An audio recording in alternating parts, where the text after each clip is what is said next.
ఈరోజుకున్న ప్రత్యేకత ఏంటి? Fathers day కదా. కుటుంబంలో తల్లి ఎంత ముఖ్యమైందో తండ్రి కూడా అంతే ముఖ్యమైన వాడు. తల్లి ఎంత కష్టపడుతుందో తండ్రి కూడా అంతే కష్టపడతాడు. తల్లి 9 మాసాలు కడుపులో పెంచుతుంది బిడ్డని.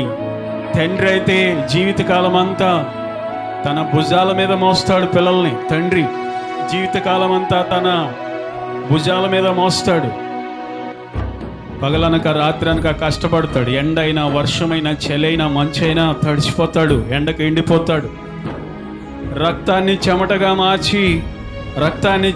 మార్చి కష్టపడి తన పిల్లల్ని పోషిస్తాడు. తనకంటే తన పిల్లలు మంచి స్టేజ్లో ఉండాలని కోరుకుంటాడు తండ్రి. రిక్షా దొక్కే తండ్రి ఉన్నాడంటే నా కొడుకు కూడా 2 రిక్షాలు కొనుక్కోవాలని కోరుకో. వాడి పని చేయకూడదు, ఇంకా మంచి ఉద్యోగం వాడు సంపాదించుకోవాలని కోరుకుంటాడు తండ్రి. ఆటోనగర్లో మట్టి దుమ్ములో పొరలాడుతూ మెకానిక్ పని చేస్తాడు ఒక తండ్రి. మా అబ్బాయి కూడా నా పక్కనే వచ్చి దుమ్ములో పొరలాడాలని కోరుకోడే తండ్రి కూడా. మా వాడు ఈ దరిదాపుల్లోకి రాకూడదు, ఆటోనగర్లోకి. వాడొక మంచి ఉద్యోగం చేయాలి అని ప్రతి తండ్రి కోరుకుంటాడు. ఇలా కుటుంబాన్ని మోస్తాడు. జీవితకాలం అంతా తన భుజాల మీద మోస్తాడు తండ్రి. దేవుని బిడ్డలారా, ఒక రకంగా చెప్పాలంటే తల్లి కంటే కూడా ఎక్కువ కష్టపడుతూ ఉంటాడు. శ్రమే ఆయుధంగా చేసుకొని బ్రతుకుతూ ఉంటాడు. ఎవరి కోసం అయ్యా నువ్వు కష్టపడేది? నా పిల్లల కోసం అండి అంటాడు ఒకే ఒక్క మాట.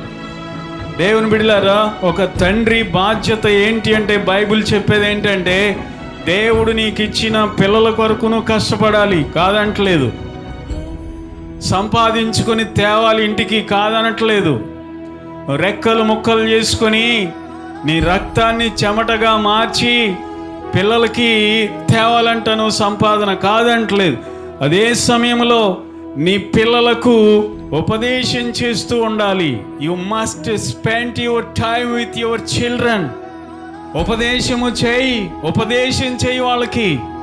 నైనా మీరు బాగా చదవాలి, మీరు మంచి మార్గంలో నడవాలి, చెడు సహవాసాలకు వెళ్ళకూడదు, దుష్టులు ఉన్న చోటుకి వెళ్ళకూడదు, చెడ్డవాళ్ళన్న చోటుకి వెళ్ళకూడదు.